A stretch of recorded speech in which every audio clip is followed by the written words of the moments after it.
Good afternoon विद्यार्थियों। पिछली video में मैंने सेकेंड ईयर के लिए डाला हुआ था कि ट्रांसफार्मर हम पढ़ें या आपका मोटर पढ़ें या जनरेटर पढ़ें, तो उससे पढ़ने से पहले जो आपका इलेक्ट्रोमैग्नेटिक होता है उस चीज़ को समझना बहुत ही आवश्यक है।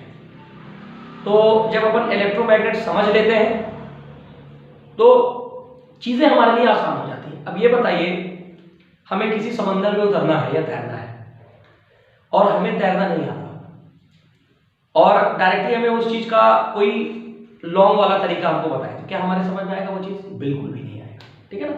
तो इसलिए मैंने पहले उन बेसिक चीज़ों को क्लियर कर लिया था जब मैंने पिछले वीडियो में, केवल उस वीडियो का नाम ही था अन्योन प्रेरण यानी म्यूचुअल इंडक्शन। आज वो म्यूचुअल इंडक्शन ट्रांसफार्मर वाले लोगों के लिए बहुत इंपॉर्टेंट है, ठीक है। तो सबसे पहले तो मैं आपको एक डिस्कस दे दूं या एक छोटा सा उसका डेफिनेशन दे दूं कि ट्रांसफार्मर होता क्या है, तो सब लोग सुन लेंगे या समझ लेंगे कि ट्रांसफार्मर एक प्रकार का विद्युत उपकरण है, कहना चाहिए कि एक इलेक्ट्रिकल डिवाइस है जो कि विद्युत ऊर्जा को, इलेक्ट्रिकल एनर्जी को ट्रांसफर करता है, एक कोर से दूसरे कोर तक पहुंचाता है, या दूसरी भाषा में और हम कह दें तथा और क्या करता है, ये वोल्टेज की वैल्यू को या तो घटाता है या बढ़ाता है। इसी घटाने और बढ़ाने के आधार पर ट्रांसफार्मर का नाम ऊंचाई यानी स्टेप अप और दूसरा अपचाई स्टेप डाउन ट्रांसफार्मर होते हैं, ठीक है। तो सबसे पहले हम जानेंगे आज ट्रांसफार्मर का, मैंने नॉर्मल से डेफिनेशन बता दी, ट्रांसफार्मर है क्या, सबके समझ में बहुत अच्छे से आ गया होगा। बाकी जो हमारे विद्यार्थी हैं वैसे भी इंटेलिजेंट हैं और मैं उन्हें ये चीज़ें बताना चाहूँगा। तो सबसे पहले अपन चल रहे हैं ट्रांसफार्मर के और बेसिक चीज़ों पे, किस प्रिंसिपल पे काम करता है और उसकी संरचना कैसे रहती है और क्या क्या उसमें पार्ट्स होते हैं। बिल्कुल बेस से अपन चल रहे हैं, किसी प्रकार की कोई दिक्कत नहीं होगी।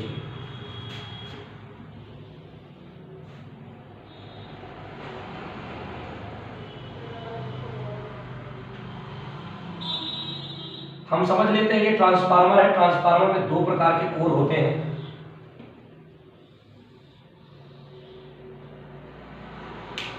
एक दूसरे कलर से मैं आपको समझाना चाहूंगा, बहुत अच्छे से समझ में आ रहा होगा स्टूडेंट्स, काफी साफ दिख रहा होगा। सर को बोलूंगा कि क्या समझ में आ रहा है? सर साफ दिख रहा है? पिक्चर क्वालिटी ठीक आ रही है? और भी मैं चीजों का लूंगा यहाँ पे, हमारे सर बहुत बराबर से सहयोग करते आ रहे हैं। ये एक वाइंडिंग है, दूसरे वाले वाइंडिंग को अपन जोड़ते हैं लोड से। अब एक चीज आप समझ लीजिए, यहां से हम जो जिस तरफ से हम सप्लाई देंगे एसी सप्लाई, ठीक है, सिंगल फेज। बच्चों के मन में जो प्रश्न उठ रहे होंगे, मेरे भी मन में वो क्वेश्चन उठ रहा है, कई लोगों के मन में बात आ रही है सर हमने एसी सप्लाई क्यों दी। आप मेरा प्रीवियस वीडियो देख सकते हैं, मैंने उस पर कहा था कि अन्योन प्रेरण का जो ये सिद्धांत पे काम करता है, एक कोर से दूसरे कोर पे जो इलेक्ट्रिसिटी ट्रांसफर होती है वो केवल एसी में ही होती है। इसलिए मैंने यहाँ पे डीसी सप्लाई नहीं लिखा। जो लोग हमारे वीडियो में देर से जुड़े हैं उनके इन्फॉर्मेशन के लिए बता दूंगा कि हमारा प्रीवियस वीडियो आप देख सकते हैं और एक कोई डाउट नहीं होनी चाहिए। आगे हम चले, हमने इसको सिंगल फेज एसी सप्लाई दी दोस्त, और अब हम ये जानते हैं, मैंने ये भी बता दिया था जब अन्योन प्रेरण और स्वप्रेरण समझाया था, तो बोला था कि जब किसी लोहे की कोर में, ये सिलिकॉन की कोर होगी, इस कोर में हमने वाइंडिंग कर दिया और वाइंडिंग करने के बाद जब हम इसमें इलेक्ट्रिसिटी फ्लो करेंगे तो क्या बनेगा विद्यार्थियों? मैग्नेट बनेगा। जिस तरीके से इलेक्ट्रिसिटी के रूप में इलेक्ट्रॉन बहता है, उसी तरह से मैग्नेट के फॉर्म में क्या बहता है? फ्लक्स। अब फ्लक्स बहाने के लिए मैं तीसरे कलर का प्रयोग करूंगा, आप देख पाएंगे इस पूरे कोर में ये जो हरे कलर का बह रहा है, ये क्या बहेगा? आपका फ्लक्स बहेगा। बहुत डीपली फिनोमिना बता रहा हूं विद्यार्थियों, इस वीडियो को बिल्कुल मत मिस करिएगा। और हाँ, आगे बताने से पहले आप लोगों को ये भी कहूंगा, इसको सब्सक्राइब करिए, अपने दोस्तों से सब्सक्राइब कराइए, खूब लाइक करिए, खूब शेयर करिए, ठीक है। भरपूर हम आपको एजुकेशन देंगे जो आपके लेवल आगे के हर एग्जाम्स के लिए काम आएगा। इलेक्ट्रिसिटी से आने आपको कोई एसएससी सीजीएल या जो अपने इलेक्ट्रिकल डिपार्टमेंट से एग्जाम दे रहे हैं एमपीबी, ये सारी चीजों में आपके बहुत काम आएगा ये चीजें, ठीक है। तो आप उन बेसिक चीजों को थोड़ा सा देखेंगे, ठीक है। जब हमने इस चीज की सप्लाई दी, एसी सप्लाई हमने दिया, तो इस कोर पे मैग्नेट बना।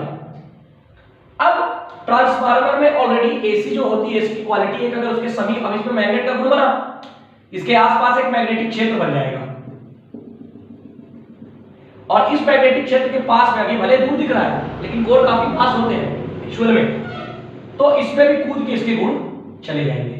मतलब मैग्नेटिक गुण इसमें भी गए तो साथ में यहां का वोल्टेज भी कूद के उसके साथ चला जाएगा। अब सब एक साथ हो गए, अब एक साथ सब हो गए। अब बोलोगे सर अभी तो आप कह रहे थे केवल वोल्टेज है, फ्लक्स है, तो फ्लक्स कूद के वहां तक कैसे चलेगा? भाई पूरे कोर में बहेगा ना, पूरे कोर में चलने लगेगा, है ना।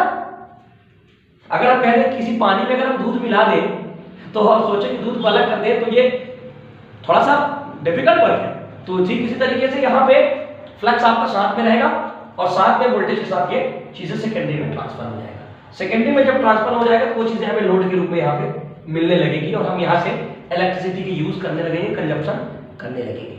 अब ट्रांसफार्मर के नॉर्मल से फिनोमिना हो गया। तो अगर आपको कोई पूछता है कि ट्रांसफार्मर किस प्रिंसिपल पे काम करता है तो मैंने लिख दिया है विद्यार्थियों, प्रिंसिपल जो होगा इसका वो होगा आपका म्यूचुअल इंडक्शन। ध्यान रखिएगा, विकल्प में पूछा जा सकता है म्यूचुअल इंडक्शन किस सिद्धांत पे काम करता है? म्यूचुअल इंडक्शन के सिद्धांत पे। इसे हम कहते हैं अन्योन्य प्रेरण। विद्यार्थियों ध्यान रखेंगे, अन्योन्य प्रेरण केवल और केवल एसी सप्लाई में ही होता है। मैं बार बार इस चीज को दोहरा रहा हूं। डीसी में ऐसा, अब डीसी में क्या होता है? डीसी में कूद के जाने का गुण नहीं होता। अब कंटिन्यूअसली ईसीसी कोर में रह जाता तो ईसीसी में मैग्नेट बनते बनते ईसीसी में इलेक्ट्रिसिटी रहते रहते कोर क्या हो जाता? हीट हो जाता। और कोई चीज कंटिन्यूअसली हीट रहे तो फिर वो क्या आ जाएगी? बर्नआउट। स्वाभाविक सी बात है, बर्नआउट हो जाएगा। ये बेसिक का फॉर्मूला है। जिधर हम सप्लाई देते हैं उसको कहते हैं प्राइमरी सिरा, प्राइमरी वाइंडिंग, और जिधर लोड रहता है उसको हम कहते हैं सेकेंडरी वाइंडिंग। एक और नंबर क्वेश्चन रही होगी विद्यार्थियों के, सेकेंडरी को भी आप प्राइमरी बना सकते हो, प्राइमरी को भी सेकेंडरी कर सकते हो, जस्ट लाइक अ इंटरचेंज। ठीक है, परिवर्तित। तो जिधर आप सप्लाई दोगे वो प्राइमरी, अब सेकेंडरी को भी मैं प्राइमरी बना सकता था, इधर सप्लाई देता इधर लोड लगा देता तो ये सेकेंडरी बन जाता, ये प्राइमरी बन जाता। बात समझ में आ रही है? बहुत इजी है। ठीक है, ये फिनोमेना। अब कभी इधर से हमने मान ले दिया 100 वोल्ट, यहां से हमने 100 वोल्ट दिया और यहां पे हमको मिल रहा है 200 वोल्ट, जस्ट उसका दुगना। ये कैसे पॉसिबल हुआ विद्यार्थियों? तो मैंने बताया था कि या तो ये वोल्टेज की वैल्यू को बढ़ाता है या घटाता है। तो अभी 100 से 200 कर दिया, मतलब आउटपुट पे जो मिल रहा है वहां पे देखा जाता है, बढ़ा के दे रहा है। मतलब ये जो हमारा ट्रांसफार्मर होगा वो होगा आपका स्टेप अप। इसने वोल्टेज को बढ़ा दिया तो वोल्टेज कब बढ़ता है? Depend on turns, number of turns. जितने ज्यादा टर्न जिस तरफ होंगे वोल्टेज की वैल्यू उतनी ज्यादा बढ़ जाएगी। ठीक है, ये नॉर्मल सा मैंने आज आपको कॉन्सेप्ट यहां पे क्लियर कराया। क्या बताया? टर्मिनल बताए, ट्रांसफार्मर में कितने टर्मिनल्स होते हैं, दूसरा फ्लक्स बताया मैंने, फ्लक्स क्या होता है, टर्मिनल बताया, फ्लक्स बताया। ठीक है, और हल्का सा मैंने बता दिया स्टेप अप, और आगे मैं आपको बताऊंगा स्टेप डाउन भी क्या होता है। ठीक है ना? आगे की वीडियो में मैं बताना चाहूंगा, बिल्कुल थोड़ी सी जानकारी अभी देना चाहता हूं, है ना। थोड़ा सा इसलिए ज्यादा नहीं देना चाह रहा हूं ताकि आपको समझ में भी आए, कॉन्सेप्ट क्लियर हो, डाइजेस्टेबल हो वो चीजें। लेकिन आप लोगों से रिक्वेस्ट है कि आप वीडियो को लाइक और शेयर जरूर करेंगे। Thank you guys.